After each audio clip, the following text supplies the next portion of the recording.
Taeyong masih sibuk di ruang kerjanya. Rencananya mulai besok dia akan pergi ke perusahaan Choi karena hubungannya dengan kakeknya masih menegang, dia memutuskan tidak akan lagi datang ke perusahaan milik kakeknya itu. Biarkan saja dia sendiri yang mengurus perusahaannya. Opa, ini sudah malam, kau tidak istirahat. Suara lembut Yen terdengar. Taeyong menoleh dan tersenyum ke arah Yen. Ku harus menyelesaikan tugas kuliahku sebentar lagi. Yen menghela nafas, gadis itu masuk ke dalam ruang kerja Taeyong dan menghampiri pria itu. Kau sendiri kenapa belum tidur? Taeyong terlihat geli mendengarnya. Kenapa gadis ini jadi sangat manja? Apakah ini berhubungan dengan kehamilannya?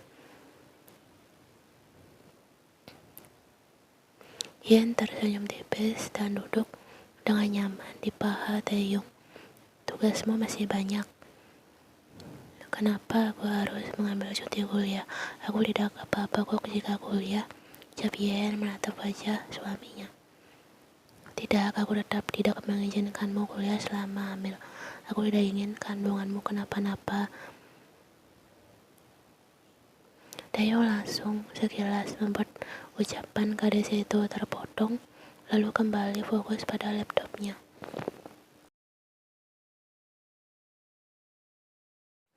Kau bisa suruh Nara datang ke sini jika hari libur. Ya, kau benar. Aku harus memberitahu Nara alamat rumahku ini dan menyuruhnya datang. Taeyong tersenyum manis mengusap rambut Yen sebentar karena gadis ini menjadi sangat penurut dan tidak pernah mendebatnya seperti biasanya. Baguslah, kau mengerti dengan keinginanku. Aku tidak ingin kau banyak pikiran karena memikirkan tugas kuliah. Ya opa, aku mengerti. Yen memeluk leher Taeyong manja, lalu mendaratkan kepalanya di bahu pria itu. Opa, kuman Yen pelan. Boleh aku bertanya sesuatu? Boleh, katakan saja. Gerakan tangan Taeyong yang tadinya sedang mengetik kini berhenti saat mendengar pertanyaan dari Yen. Tidak kenapa-napa, aku hanya penasaran saja apa yang membuatmu jadi tidak suka dengan Airin. Karena setahuku kau menyukai Airin saat SMA kan? Kau pasti terkejut jika mendengar alasannya. Kau berkata seperti itu malah semakin membuatku penasaran. Waktu itu aku melihat Airin masuk ke ruangan Ayakai. Karena aku penasaran apa yang dilakukan gadis itu di sana, jadi aku diam-diam mengintip ke dalam ruangan itu. Pasti kau tidak bisa melihat apa-apa dari lubang kunci itu. Taeyong tersenyum tipis. Kau salah. Kau melihat sesuatu yang sangat membuatku terkejut sekaligus tidak percaya waktu itu. Ucapan Taeyong terpotong sejenak. Apa? Mata Yen melebar. Kau pasti tidak menyangka kan? Itulah sebabnya rasa sukaku pada Airin lenyap, hilang tanpa bekas sedikit itu juga. Astaga, aku tidak menyangka ternyata Airin gadis yang seperti itu. Sudah aku bilang, kau tidak akan mudah percaya jika tidak melihatnya langsung. Dia gadis yang tidak pantas untuk dicintai. Dan kakekku menyuruhku untuk menikah dengan gadis seperti itu. Jelas aku menolaknya mentah-mentah. Jadi kakekmu sudah tahu. Aku memberitahu saat kau sudah pergi dari rumah kakekku. Aku memberitahu semuanya tentang kejahatan Tuan Kim dan ibu kandungmu juga. Itu memang harus kulakukan karena kakekku sudah terpengaruh sangat jauh oleh Airin. Lalu apa yang kakekmu katakan? Taeyong mengadikkan bahu pelan. Setelah berkata begitu, aku langsung pergi meninggalkannya dan mencarimu. Tapi aku yakin kakekku lebih percaya padaku daripada orang-orang itu. Yen menggigit bibir bawahnya. Opa, apakah kakekmu akan hadir di acara pernikahan kita? Taeyong terdiam. Dia juga sebenarnya memikirkan hal ini. Pernikahannya akan diadakan 3 hari lagi. Dia mengundang beberapa kenalan rekan bisnisnya dan teman kuliahnya. Entah, tapi aku akan mengirimkan undangan untuknya. Dia datang atau tidak itu menjadi urusannya. Yang penting kita sudah berniat mengundangnya. Yen mengangguk paham. Untuk saat ini, dia hanya mengikuti semua ucapan Taeyong. Yen yakin yang Taeyong lakukan adalah yang terbaik. Opa, ayo kita istirahat. Ini sudah larut dan sepertinya anak kita ingin tidur dengan ayahnya. Taeyong tertawa kecil. Ya ingin anak kita tahu kau, ucapnya sembari menutup laptopnya dan kini tangannya beralih dua-duanya. Pandangan Taeyong turun menatap perut Yen yang masih datar, lalu tangannya bergerak mengusap-ngusap perut gadisnya dengan lembut. Aku tak sabar dia hadir di antara kita. Yen tersenyum hangat, merasa sangat nyaman ketika pria itu mengusap-ngusap perutnya. Taeyong mendekatkan wajahnya. Serang bisiknya lembut. Senyuman Yen semakin lebar dan gadis itu tanpa aba-aba menarik tengkuk Taeyong dan pria tampan itu. Hari pernikahan Yen dan Taeyong. Para tamu sudah mulai berdatangan di sebuah hotel mewah yang dijadikan tempat pernikahan mereka. Yen masih belum ada di sana karena masih berada di ruang rias. Taeyong menyapa mereka dengan ramah, tidak perlu banyak undangan, hanya orang-orang yang sangat dia kenal saja. Namjoon pun muncul bersama Nara.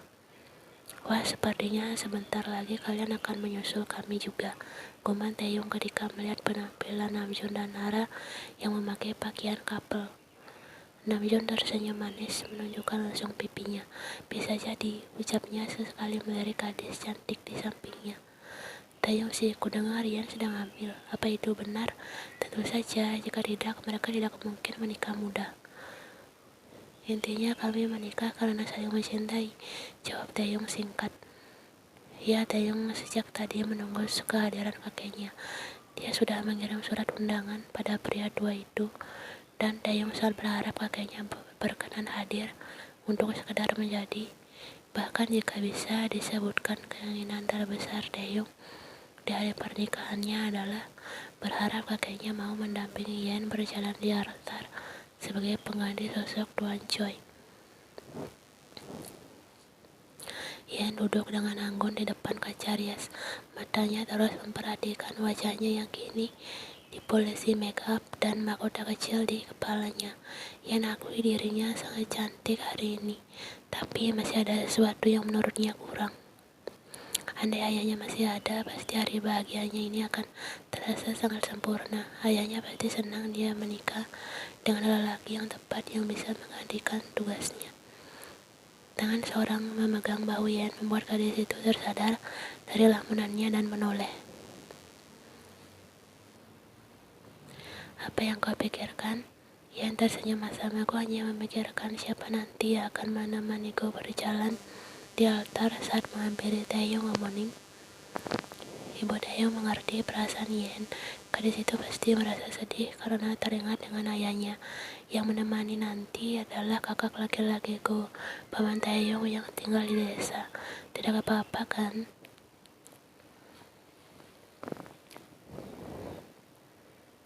Ibu Taeyong tersenyum lalu memeluk Yen dengan hangat. Untunglah ada paman Taeyong dari pihak ibu yang juga hadir di pernikahan itu. Sebenarnya yang Taeyong inginkan ada kakeknya lah yang menemani Yen berjalan di altar.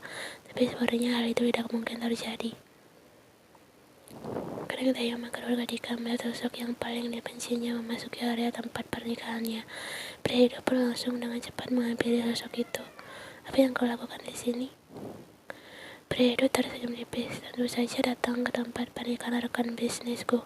Kau tidak diundang, jadi pergilah. Taeyong menatap bisnis pria tua di hadapannya. Tuan Kim merasa geram ketika tiba-tiba Taeyong mengusirnya dengan tidak hormat. Baru kali ini dia mengalami hal seperti ini, tapi dia harus menahan emosinya agar rencananya berjalan lancar. Tidak, sana pergilah, atau aku akan memanggil security agar menyaranmu keluar dari tempat ini. Kau akan semakin malu jika orang-orang melihatmu. Tuan Kim menghela nafas panjang. Taeyong benar orang yang keras dan tidak bisa dibantah. Dengan terpaksa dia pun harus kembali pergi meninggalkan tempat itu. Taeyong ada punggung Tuan Kim yang mulai menghilang. Dia tidak akan mengizinkan iblis itu hadir di acara pernikahan ini. Bukan saja dia sedang merencanakan sesuatu untuk mencelakai Yen. Yen menguraikan pelukannya pada ibu Taeyong setelah berpelukan beberapa menit untuk menenangkan pikirannya. Jangan sedih-sedih, kau harus tersenyum.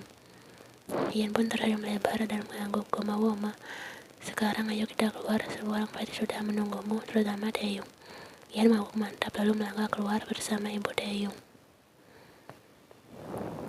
Di depan sana sudah ada Paman Dayung yang menunggunya dengan senyuman hangat. Detak jantung Ian mulai berpacu lebih cepat. Beberapa menit lagi dia sudah sah menjadi milik Dayung. Hidup selamanya bersama pria itu. Paman Dayung tersenyum ke arah Ian lalu mengulurkan tangannya. Ian membalas senyuman itu dan memegang tangan Paman Dayung yang akan menemaninya. Saat 2 langkah pertama, Ian sudah melihat sosok pria tampan dan tinggi sedang menunggunya di ujung sana. Ian pun melangkah semakin mendekat pria yang akan menggantikan tugas ayahnya itu. Senyuman di wajah Dayung membuat jantungnya ingin melompat keluar. Dayung menatap lekat gadis dengan gaun indah yang membalut tubuhnya. Ian terlihat sangat cantik hari ini. Tidak, gadis itu selalu terlihat cantik setiap hari. Kini sebentar lagi gadis itu akan menjadi miliknya selamanya. Siapa sangka dulu gadis pemarah, keras kepala, ceroboh dan cerewet serta kaya raya seperti Ian jatuh cinta lebih dulu dengan pria cupu dan miskin sepertinya.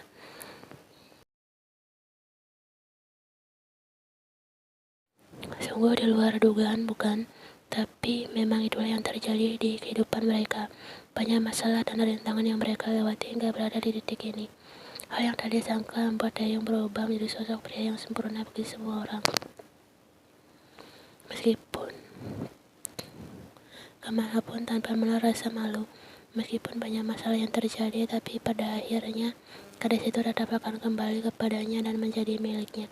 Dayung merasa inilah jodoh ditakdirkan Tuhan yang sebenarnya. Suara sepatu heel berhenti di depannya membuat Dayung kembali sadar pada sosok yang kini sudah berada tepat di depannya dengan jarak yang sangat dekat. Gadis itu tersenyum tipis dengan mata yang indah menatapnya penuh cinta. Dayung yakin senyuman ada depan itu hanya untuknya. Dayung menatap wajah cantik itu tanpa berkedip hingga suara pendeta mengucapkan doa dan janji suci pernikahan mulai terdengar di telinganya. Seorang pria tua dengan rambut yang penuh uban memasuki area tempat pernikahan. Di antara orang-orang yang hadir di sana, dia berdiri paling belakang, mata tuanya melihat ke depan, tepatnya ke arah pasangan pria dan perempuan. Tenggorokannya mulai terasa cekat melihat cucu satu-satunya berdiri dengan senyuman bahagia di depan sana bersama gadis pilihannya. Senyuman itu tidak dia lihat ketika putranya menikah dengan wanita pilihannya dulu, dan ketika melihat pernikahan cucunya sekarang, dia sadar jika putranya dulu tidak bahagia dengan pernikahannya. Kakek Kim merasa sangat bersalah karena telah menghilangkan kebahagiaan putranya. Bahkan di saat-saat terakhirnya putranya tidak bisa bersama wanita yang dia cintai dan bayi mereka. Mengingat kembali kesalahannya di masa lalu, sekarang kakek Kim menyadari kesalahannya yang telah awalnya dia merasa tidak pantas datang ke pernikahan ini setelah apa yang dilakukan pada Yen. Tapi hati kecilnya ingin ia melihat pernikahan cucunya tersayang. Jadi dia memutuskan untuk datang ke sini sekaligus akan minta maaf. Sebenarnya melihat cucunya bahagia juga membuatnya merasa jauh lebih bahagia. Setelah mengucapkan janji suci dan saling memakai cincin di jari pasangan, Dayung pun pelan mendekat. Riuh tepuk tangan dan siulan para undangan pun memenuhi ballroom hotel melihat adegan yang paling ditunggu-tunggu para undangan pernikahan. Dayung pun kembali menjauhkan wajahnya, kini dia menatap mata Ian lekat. Lalu sarangnya ucap Ian memegang erat tangan Dayung. Dayung mengalihkan pandangannya ke arah tamu undangan tersenyum tipis ke arah mereka yang bersedia hadir di acara terpenting dalam hidupnya. Matanya melihat segala arah dan sudut hingga sudut matanya pun menangkap sosok pria tua. Pria tua itu terlihat tersenyum bangga untuknya. Dayung merasa senang ternyata kakeknya datang dan menyaksikan pernikahan ini. Harabuchi datang, besok Dayung pada Ian. Shinja, kau benar kan? Dia pasti datang dan akan minta maaf. Kau sudah memaafkan kakekmu. Yang aku harap hanya dia bisa menerimaku menjadi istrimu. Dia pasti menerimamu. Sekarang saja kita lempar bunga ini ke arah kakekku. Kenapa ke arah kakek? Kau bilang tadi ke arah Namjoon dan Nara. Aku berubah pikiran, kita lempar ke arah kakek agar dia menemukan pasangan dan tidak mencampuri lagi urusan percintaan kita. Dasar nakal, kakekmu sudah tua, sudah tidak ada harapan untuk menikah lagi. Ayolah, kita bermain-main sebentar dengannya. Sepasang mata tajam sedang memperhatikan pasangan pengantin yang sedang menebar senyuman di depan sana. Tapi senyuman itu tidak akan bertahan lama. Dia pastikan ini hari terakhir pasangan itu tersenyum. Orang itu mendorong troli yang di atasnya berisi makanan ringan serta minuman untuk para tamu undangan. Namun di balik itu semua, dia menyimpan sesuatu yang sangat berbahaya. Kakek Kim yang sedang melihat pasangan itu sedang tersenyum di depan sana, tenggorokannya pun terasa haus. Dia memutuskan untuk mengalihkan pandangannya. Namun ketika dia sudah melihat ada pelayan yang membawa minuman, entah kenapa mata kakek Kim lebih fokus pada pelayan pria itu. Dia merasa gerak-geriknya sangat mencurigakan. Kakek Kim melihat ke arah tatap pelayan itu tepat mengarah ke Taeyong dan Yen yang sedang tersenyum bangga di depan sana. Tapi mungkin itu hanya perasaannya saja. Siapa tahu pelayan itu sedang sakit dan harus memakai masker. Kakek Kim pun perlahan mendekat ke arah pelayan itu. Oke, tapi tepat di jantungnya. Itu darah saya sudah cukup untuk membuatnya di tempat batin orang itu. Orang itu lalu bergerak mendekat sebuah pilar penyangga. Tangannya perlahan bergerak mengambil sesuatu di saku yang berada di dalam pakaian pelayannya. Setelah benda itu sudah berada di tangannya, dengan cepat dia langsung mengarahkan benda itu ke arah Yen. Tepatnya jantung gadis itu. Matanya memincing untuk mencari sudut yang tepat. Kakek Kim yang awalnya memang ingin mengambil minuman yang berada di troli itu sedikit mengerutkan keningnya karena pelayan itu tiba-tiba bergerak mendekat ke sebuah pilar. Kakek Kim semakin menajamkan pandangannya hingga matanya melebar ketika melihat pelayan itu mengeluarkan dari saku bajunya. Pria tua itu pun langsung berlari sebisanya meski gerakan kakinya harus dibantu dengan tongkat. Dia melihat, bagus, aku sudah menemukan titiknya. Selamat tinggal Nona Choi, guman pria itu. Saat sudah ke arah Yen, tiba-tiba seorang menghantam tangannya dengan tongkat hingga pelurunya melesat. Yen merasa sesuatu mengenai perutnya. Gadis itu pun langsung melihat ke bawah dan betapa kagetnya dia melihat mengalir dari hingga gaun putihnya yang indah berubah. Taeyong menoleh dan melihat para istrinya yang awalnya menuju ke jantung Yen meleset karena kakek Kim memukul tangan pelakunya dengan tongkat hingga akhirnya peluru itu mengenai Yen. Seru Taeyong terkejut melihat itu mengenai istrinya, atau lebih tepatnya mengenai calon buah hati mereka di dalam sana. Yen mulai kehilangan kesadarannya. Gadis itu pun ambruk di pelukan Taeyong. Mata Taeyong memerah, dadanya mulai terasa nyari begitu hebat. Cepat ambilkan ambulan. Ibu Taeyong langsung nelpon ambulan. Tangannya bergetar hebat ketika menekan layar-layar ponselnya. Taeyong melangkah panjang keluar dari hotel sembari membawa tubuh Yen dalam pangkuannya. Dia menatap wajah gadis itu yang semula terlihat cerah dengan make up ini berubah menjadi pucat. Bertahanlah, kau kuat, anak kita kuat. Kumohon kalian berdua harus bertahan, lirihnya dengan air mata yang menetes tanpa henti.